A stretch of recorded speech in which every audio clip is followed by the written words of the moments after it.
ngayon na. Ayun na.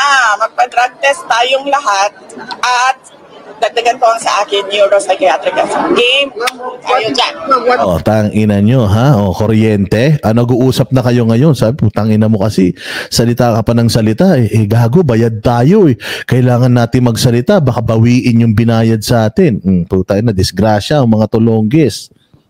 Okay. Kung sabihin ng young guns na you're just bluffing too much. I'm not bluffing. Pangalan ko nakataya dito. Andiyan kayo lahat nakikinig at nakita na nagsabi ako. I'm not bluffing. May ganito nag-resit for si Congressman Colong pero wala man lang isang. Diba? Diba? Ayaw nila magpa-drug test. Bakit kaya? So yan. Okay ako. Wala tayong problema dyan. I will do your neuropsychiatric exam. And mind you, hindi yan first time. Naka-neuropsychiatric exam na ako dati nung nag-apply ako as PAW lawyer. And naka-neuropsychiatric exam na ako in a court case. Nako, putang ina niyo, problema. Yan ang sinasabi ko sa inyo. Hindi kayo nagre-research. Ilang beses na palang nagpa-psych exam si Inday, puta na ipasa niya na yan ng ilang beses. Patay kayo ngayon. So, ibig sabihin, alam niya na napapasa siya dyan. Kasi puta, kung ano naman siya noon, pumasa naman siya. Naging PAW lawyer siya, pumasa siya. Tapos, sa isang kaso, nagpa-psych test siya, pumasa siya. O, yun ang tanong. Putang ina niyo, papasa kaya kayo? Chelyong ko, maraming salamat, ha. Beautiful future president. Palakpakan. So, pangatlong neuropsychiatric exam ko na ito na kung sakasakali, pag-i-call nila ang DARE ko. Drug test sa inyo, dalawang test sa akin. Yes. So, I'm stable, unhinged, I'm becoming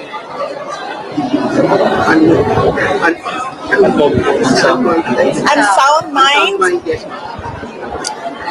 Meron pa isang ulitin nyo na lang. Yes. I'm not any of those. Ang problema kasi ngayon sa mga politiko, they have never seen a politician who has nothing to lose. They have never seen a politician na IDGAF. Kung sa Bisaya pa, bala ko din na makigdumog ko sa kanal. Yan ang problema. Kasi, I am not like them. Oy, paki-confirm nga yun, please. Paki-ano nga, translate nga sa Tagalog yun, yung sinabi niya. Kung ano yung ibig sabihin. Kasi ang sinasabi niya, I have nothing to lose. Oh, so hindi pa sila nakakita ng isang politiko na nothing to lose. In a sense, wala kasi naman tong pangarap eh. Whether itong aling ito tumakbo o hindi sa pagka-presidente sa 2028, walang mawawala sa kanya. Hindi naman niya pangarap yun. Kung pangarap lang niya talagang maging presidente ng Pilipinas, ang pinakamagandang pagkakataon nung 2022. Pero hindi nga niya yun hindi nga niya yun pangarap. So, kung kahit i-impeach nyo nga siya, wala siyang pakialam. Kasi masaya naman na si Madam sa buhay na meron siya. Ang tanong, kayo ba, ready na ba kayong mawalan? Kasi ako, walang mawawala sa akin. Pero kayo, ready na ba kayo? Di ba? Bahala kayo dyan, makipag-away ako sa kanal. Ayun ba ibig niya sabihin? So talagang siya, nothing to lose siya. No? So wala talaga siyang pakialam kung ano yung kahihinatnan nito sa kanya. Kasi mas lumalabas na mas may epekto lahat nitong mga sinasabi ni Inday Sara sa inyo. Wala siyang pake whether you call her Topak or what, call her names. Wala siyang pake. I have nothing to lose. Ang tanong, ready na ba kayo na makipaglaro sa imbornal sa amin? Kasi kung hindi, putang ina nyo, manahimik kayo. Pero kung ready na kayo, then tara, pa-drug test na tayo. Game? And ang tendency sa mga ganito ng mga tao, sasabihin nila, crazy, lukaret, luka-luka. buang. Desperado, ma'am. Desperada. Bakit ako desperada? I am Vice President of the Republic of the Philippines. I am not going anywhere. So anong ikakadesperada ko? Diba? So yan yung problema dyan. Yan yung problema nila. Yun nga yung sinasabi niya na you can drag me to hell all you want. Putang ina nyo, pagdating doon, ako pa din ang presidente doon. So ang ibig niyang sabihin, kung ano man ang mga iniisip nyo about me, the heck I care. Ang importante, putang ina ninyo, pumapalag na ako ngayon. Hindi na pwede yung mga ginagawa ninyo. Kung ready na kayo, ready na din ako. Rambulan tayo. Yun ang kay Inday. Now, ikaw, ready ka na ba makipagrambulan kay Inday Sara? DOJ Secretary nga eh. Pinagdasal pa. Nye. Because they've never seen anything like Sara Duterte. Hindi ako maareglo. Hindi ako mabayaran ng budget. Hindi ako mabayaran ng pera. Ang laki ng problema nila. Kasi ngayon, ayaw ko na umahimik. Ang ina yun ang pinakamalupit sa lahat. Puta ina nyo. Ayaw ko nang tumahimik ngayon. Ang problema nyo ay hindi ako mukhang pera, hindi ako mukhang project, hindi ako mukhang budget. Bigyan nyo ng piso yung Office of the Vice President. Puta ina, isara ko yan, wala akong pakialam. Kung yan lang ibigay nyo, ibigay nyo. Hindi ako magmamakaawa sa inyo para ibigay nyo yung budget na hinihingi ko. Kung ayaw nyo, wag nyo, mga kupal kayo. Hindi kayo kawalan. Ganun si Inday Sara. At ang pinakamasaklap nito, hindi na ako tatahimik. Kasi dati ang tahi-tahimik ko eh. Gusto ko lang magtrabaho, punyeta kayo, ang kukulit nyo. Ngayon, gising na ako. Ngayon, hindi na ako tatahimik. Handa na ba kayo? Putang bigat ah. Noon, walang nagsasalita kontra sa administrasyon. Ngayon, merong isang tao nagsasalita kontra sa... Mawawala ako sa akin. Sandali, saan ako? Doon sa... Tinatawag nilang buang. Tinatawag nilang luka-luka. They did that to MDS noon. Pero they cannot do it to me ngayon. Lahat ng psychiatric exam na gusto ninyo, let's go. Gusto nyo pa, televised ang exam, ang tests. So you're also challenging them na hindi televise ang test? Oh yeah! Dapat lang. Dapat nakalagay yan dun sa guide. Hindi pwedeng magsikreto-sikreto kayo dyan ng testing ninyo. Ha? Ma'am, you said po na you're speaking against the government. Are you positioning yourself as the opposition na po? Hindi, sila ang nag-aano sa akin. Sila ang nagtutulak sa akin eh. Sila talaga ang inaatake nila ako. Tapos, pag sumagot ako, nagagalit sila, ginagaslight nila ako. Mr. Deception. Kung pinabayaan lang sana nila ako sa Davao, I was mayor already. I was unopposed. Ang ina yan na sinasabi ko eh. Ito yung sagutin ninyo. Totoo bang ginamit nyo si Inday Sara o hindi? Bongbong. Walang pakialam mga anak nyo. Tangina, walang alam sa buhay. Ang party-party lang mga kupal na yan.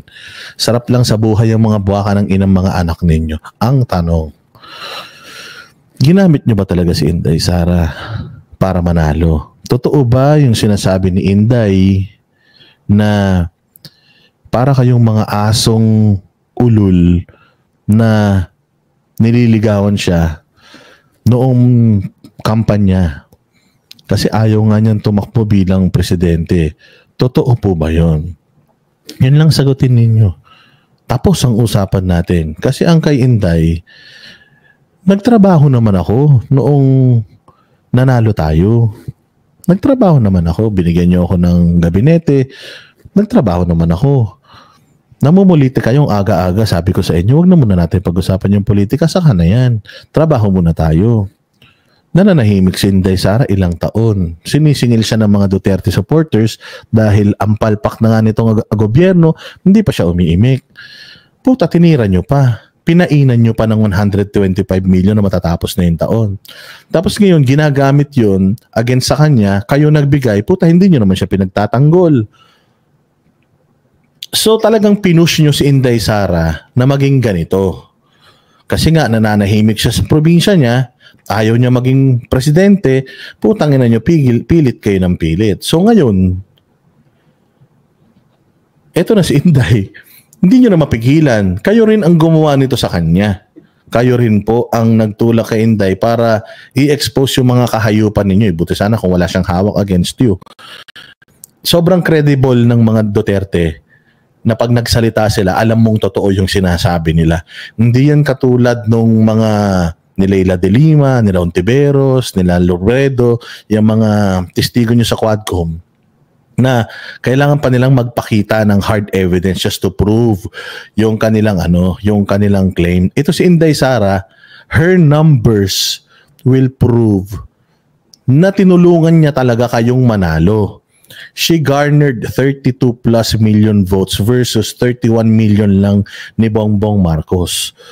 So ibig sabihin, noong panahon ni Leni Robredo at ni Bongbong nung naglaban sila bilang pangalawang pangulo, hindi rin nanalo si Bongbong sa kanya.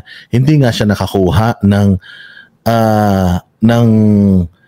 ilang milyong boto kay nung 2016 na botohan ng Vice President. Tinalo nga siya ni Leni Robredo. Kaya nga, alam nilang tatalunin ulit sila ni Leni Robredo ngayon kung hindi nila hihingin yung tulong ni Inday Sara. Kaya ang question, totoo po ba na ginamit nyo lang si Inday? Kung ginamit nyo si Inday, bakit ang kakapal po ng mukha ninyo? Bakit hindi nyo siya tinulungan kung natulungan naman niya kayo? Bakit hindi nyo sila patahimikin kung pinatahimik naman na nila yung kaluluwa ng tatay nyo?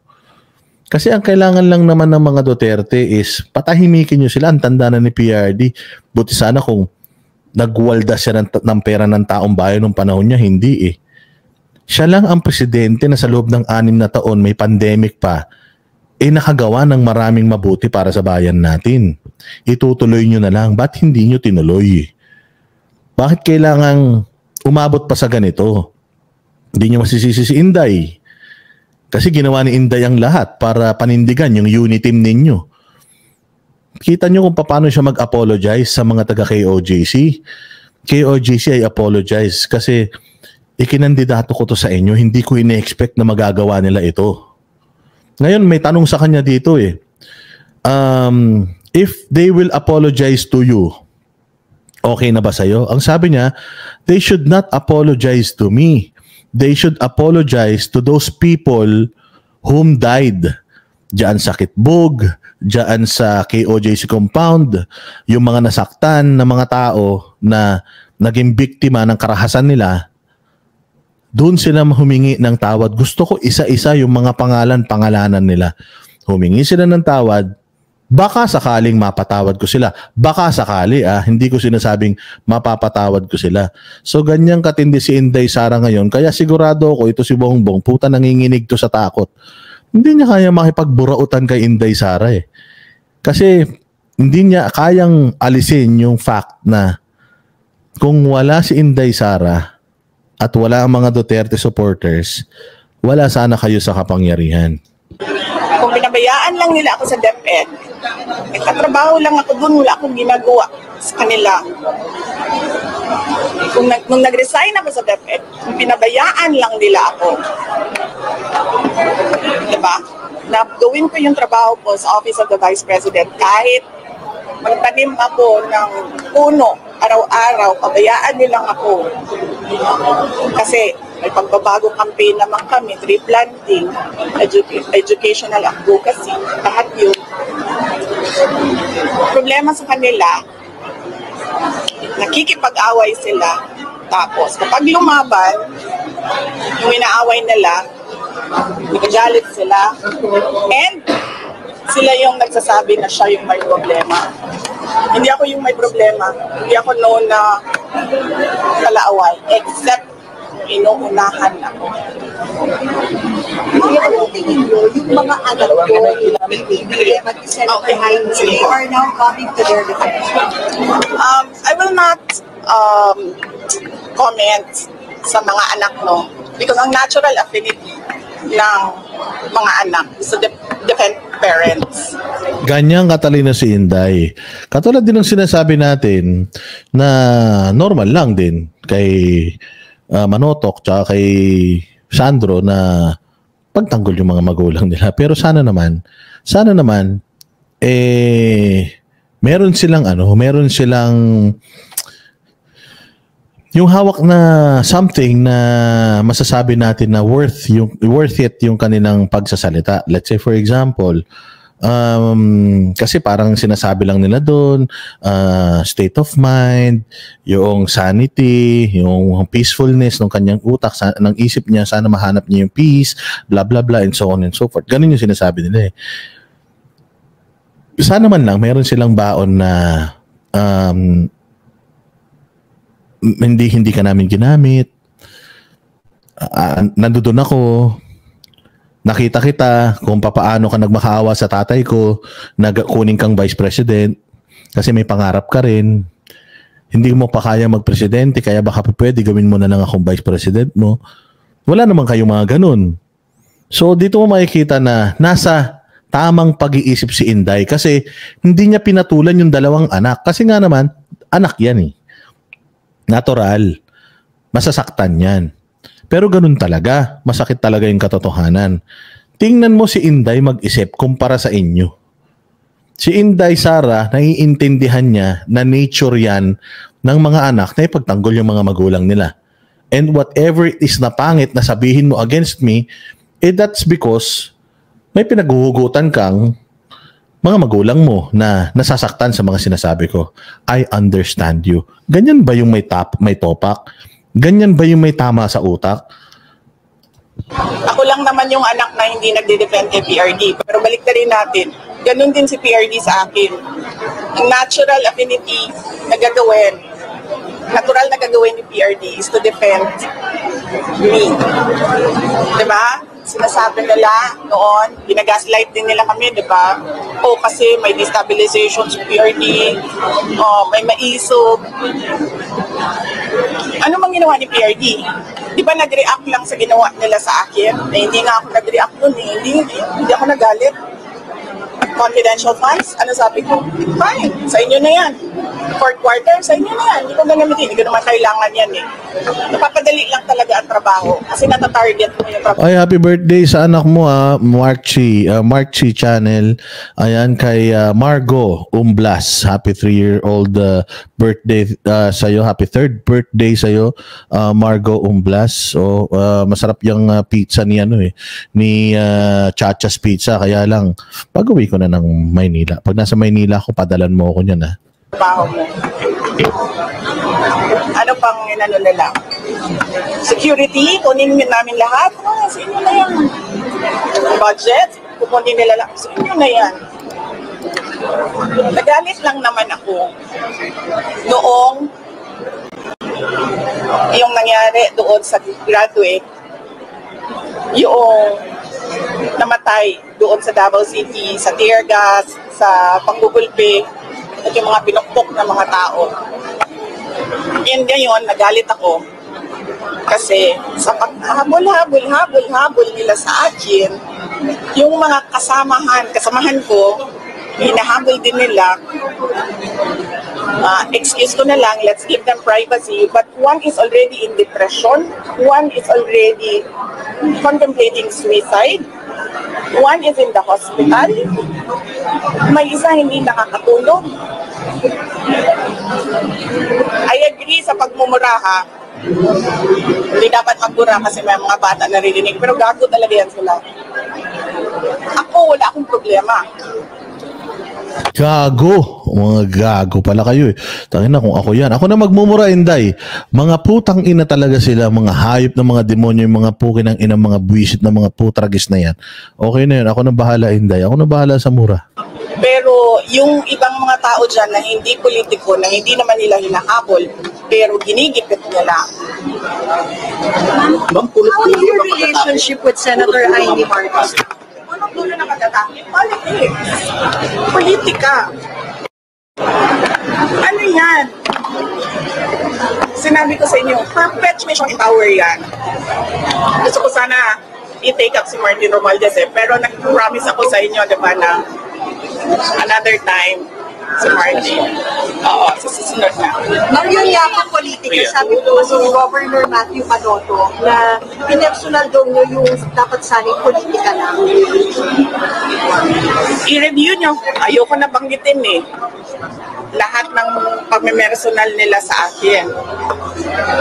Pero i-review ninyo lahat ng ginawa nila sa akin. Sila ang nauna. Kayo ang nauna. Bakit? Because of envy and jealousy. Yan lang sisira sa bansa natin eh. Ma'am, are you talking in sa akin para confidential pa? Hindi. Nagsimula ito pag-resign ko sa lakas. Diba? Remember? Sinabihan ko siya. Martin. O, sa ibang araw na. Kasi madami na kayong material. Ma'am, for the record, what is your relationship status with Senator Amy Marcos? And nag-usap na po ba kayo after that? After nung press con, tinext ko siya. And she was cold. Malamig. And then, meron siyang sinabihan ng common friend namin na naiinis siya sa akin at kay BBM. And then, sinabihan ko yung common friend namin, sabihin mo sa kanya, huwag siya mainis sa akin at kay BBM. Mainis siya kay Lisa at kay Martin. Ma'am, pero ano ba, friendship over na ba kayo ni Senator Amy? Or ano ba, it's just a face? No, hindi ko alam. I cannot speculate on what will happen tomorrow. But as far as more concerned, ano si Senator Amy sa inyo? Para sa akin, she's a senator, she's a friend. Sorry, nakamute pala ako. Ayun nga, yung masasabi natin na si Amy Marcos, titingnan natin kung paano ba niya i-take ito. Kung ito ba ay i-take niya as negatively, full-blown na ba na magiging siyang lalabas na yung totoong kulay niya?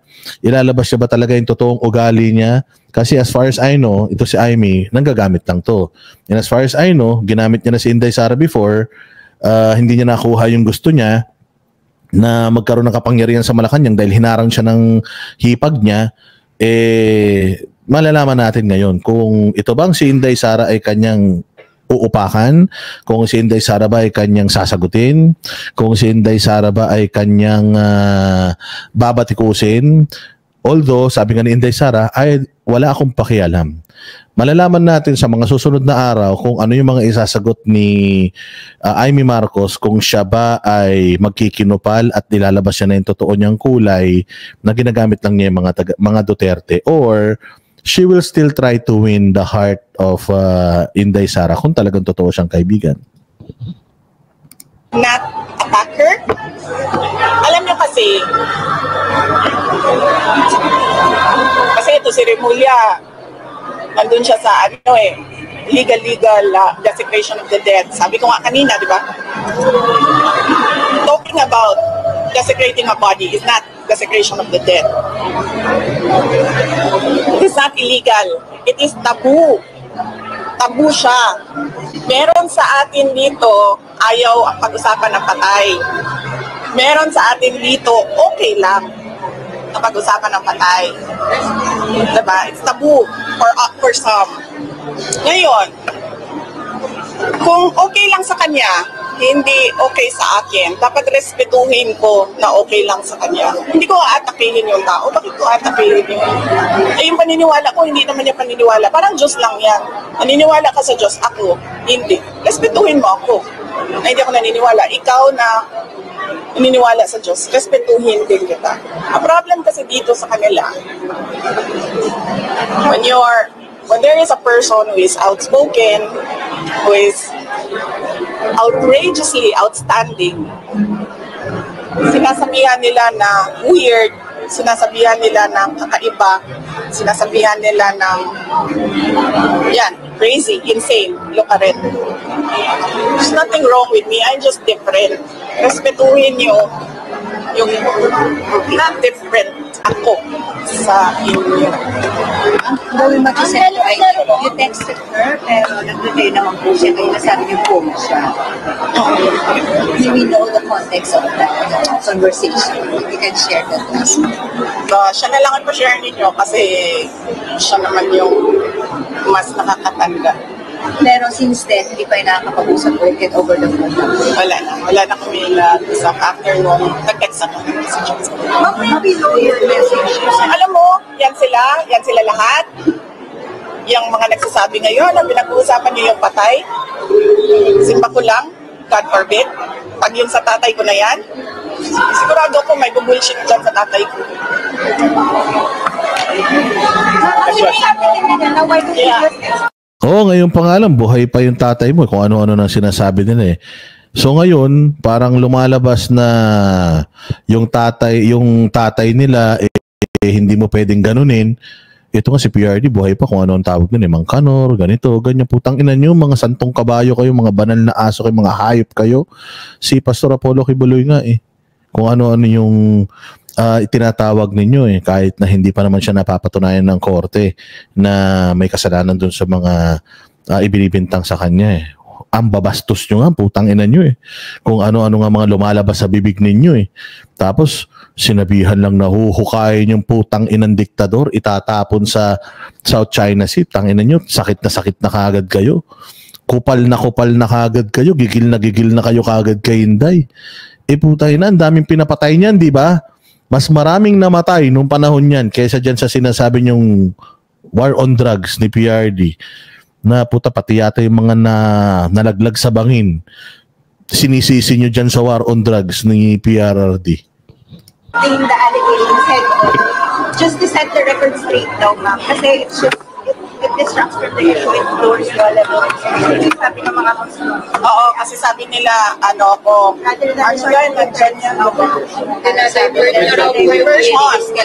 diversion, yes. Well, it's a tie. Kasi ang ginagawa nila is a diversion from the nothingness that this country is undergoing. This ginagawa nila is a diversion sa kagutuman, sa kahirapan, sa taas ng presyo, at sa kawalan ng mga Pilipino.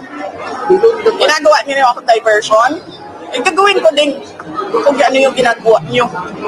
Di ba? Nung ba't the inflation rate Wala. is bumababa? Talo na kayo. Alam ninyo, sa totoo lang, etong sinasabi ni Inday Sara rito na I'm just giving you the taste of your own medicine. Alam nyo na you are using me as a diversionary person para mapagtakpan yung mga corruption ninyo. Kaya kayo bibintang sa akin na dinadivert ko yung mga issues sa akin. It's because kayo talaga yung gumagawa nun. Now, let's say for example, dinadivert ko. Actually, ang ginagawa ni Inday Sara ngayon is, yun na nga, a taste of their own medicine. Kung ano yung ginagawa nila kay Inday, yun din ang ginagawa nila sa kanila. Now, kung nasasaktan kayo sa ginagawa ni Inday ngayon, putang ina ninyo, gawain nyo rin kasi. Kaya ganyan. And ready na si Inday Sara na gawin sa inyo kung ano man yung ginagawa niyo sa kanya. Kung pwedeng, kung gumagawa kayo ng istorya laban sa kanya, pwede na rin siyang gumawa ng istorya laban sa inyo. Kung kinukupal nyo si Inday, pwede na rin niya kayong kupalin. Hindi pwede na bumabanat ka tapos iyakin ka. Hindi pwede na nasa gobyerno ka tapos kapag nasita ka, magsasampa ka ng libel. Hindi pwedeng ganun. Kami mga banateros, we are open for criticism. Araw-araw kaming tinatapik ng mga kalaban natin na mga vloggers. Pero wala kaming pake. Why? Kasi putang ina, ginagawa rin namin eh. Binabanatan din namin sila eh. So kung banatan nila kami, wala kaming pake. Banatan na lang kami. Yun lang ang ano natin dyan. Yun lang ang ating solusyon sa problema natin. So, yung ibinibintang nyo kay Inday Sara, kaya nyo alam na dinadivert lang ni Inday Sara yung mga issues sa kanya, because gawain nyo rin. It just so happened na si Inday Sara is now willing to take you on sa playground ninyo. Ang tanong, willing ba kayong mawalan? Kasi si Inday Sara has nothing to lose. Wala na, kahit na anong gagawin nyo, lalo na kayo. Sure po. Sa Quadcom, inimbestigahan ng AJK allegedly against President Duterte. Sa isang Sino committee, may-ari nito? sa isang committee naman, inimbestigahan din yung mga Senate group. Mag-open din po ng about AJK. So, sure po ng this group. Ginagawa nila mga ganitong investigation. Yan nga yung sabi ko. Yung sinasabi nila na diversionary tactic yung sa akin. Bakit sila nagsasabi na hindi ako sumasagot? Lahat ng pinadala nila na AOM, Audit Observation Memorandum, na sa kanila naman galing yun, hindi naman sa COA yun, wala namang independence sa COA ngayon. Sinasagot namin. In the proper forum, we answer. May cases sila sa Supreme Court, sinasagot namin. Ayaw ko lang sumagot dyan sa ginagawa nilang circus. Hindi naman ako ang nagmumukhang panga dyan sila kasi hindi na nila ginagawa ang trabaho nila. And for what? Diversionary. Oy, sabihin niyo sa kanila, gutom ang mga tao. Gutom. Wala silang pambili ng pagkain. If you were to advise the President, kasi mukhang may intention siya tumahan na ano bang advice ni Vice President kay PFR? Kasi he was invited and at first he signified his intent to attend. Pero medyo masama doon pakiramdam kaya he wasn't able to make it today. Oo. Will you encourage or even allow him to attend at the Quadcom? Ako, ang stand ko personally, tulad ng ginagawa ko. Uma-attend ako at sinasabihan ko sila kung ano yung sa isip ko. Yan yung stand ko. I don't know with President Duterte. Namang sinasabi nila, namang nagsasabi hindi magandang President, wala na po talagang pag-asa. You should have 4 years more, ma'am. Alam mo, I agree with that. Ito, maganda tong tanong na to Wala na po ba talagang pag-asa na magkaayos kayo? Tingnan nyo kung ano sagot ni Inday Sara dito bago tayo magtapos. Ako talaga yan. Hindi maganda ang nangyayari ngayon kasi ang nangyayari ngayon, puro na lang tayong politika.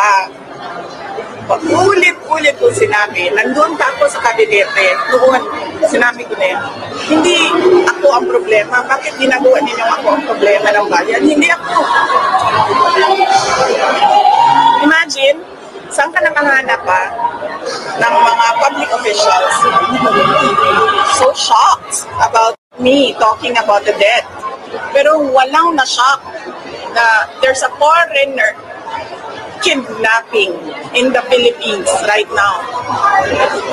And there are daylight robberies na hindi natatakot ang mga kriminal. Papasok na labas. Tapos, kakagawa kami ng krimen. Walang na-shock. So, bakit kaya? Ako, na-shock ako. I am from Mindanao. Gulat ako. Sabi ko, this is bad. But may gawin ba po may pag-asa pa ba? Opo, yes ma'am.